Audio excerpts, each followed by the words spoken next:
Hello everyone, myself Mr. Dheeraj Patil, lecturer at Praveen Patil College of Diploma Engineering and Technology. So our second chapter is Interactive SQL for Data Extraction. So last part of this chapter, DCL, Data Control Language. The data control language statement are used to create the privilege to permit is users access and manipulation of the database.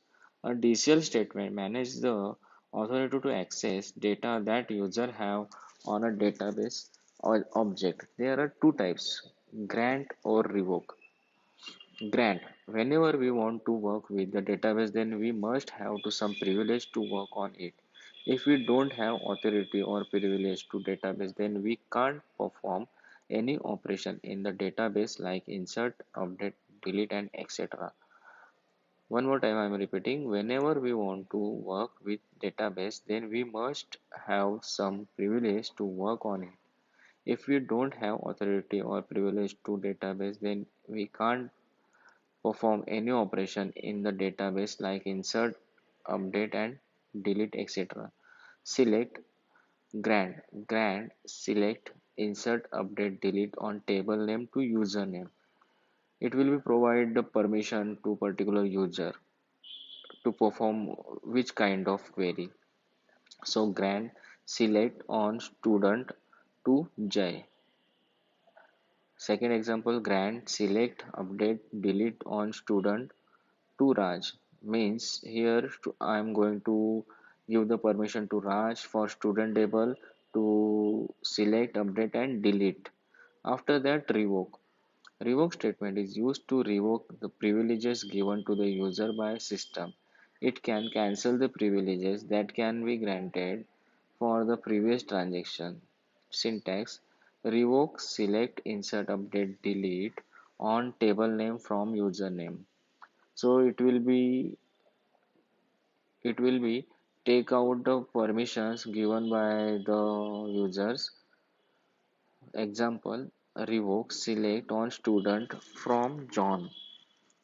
Second example is revoke, select, update, delete from Smith. Means here the we are removing the permissions from the Smith like select, update and delete.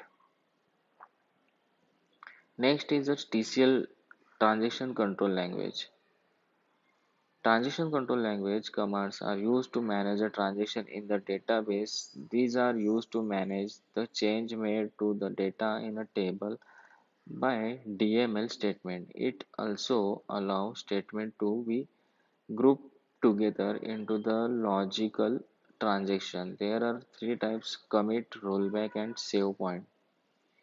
Commit command is used to permanently save any change transaction into the database. When we use any DML commands like insert, update, or delete, the changes made by this command are not permanent until the current session is closed. The changes made by this command can be rolled back.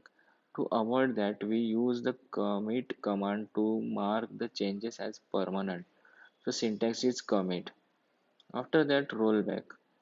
This command restore the database to the last committed state. It is also used to save point command to jump a save point into the ongoing transaction. If we have used the updated command to make some changes into the database and release that the changes were not required when then we can use the rollback command to roll back those changes if they were not committed using the commit command. Syntax is rollback to save point name. Save point command is used to temporarily save a transaction so that can you roll back to that point whenever required. Save point name. So these are the some solved example.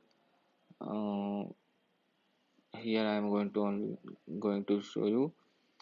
This is the consider the student table: name, marks, age, place, phone number, date of birth, and there will be questions to solve. You have to solve like using the query to list the name of student who do not have phone number.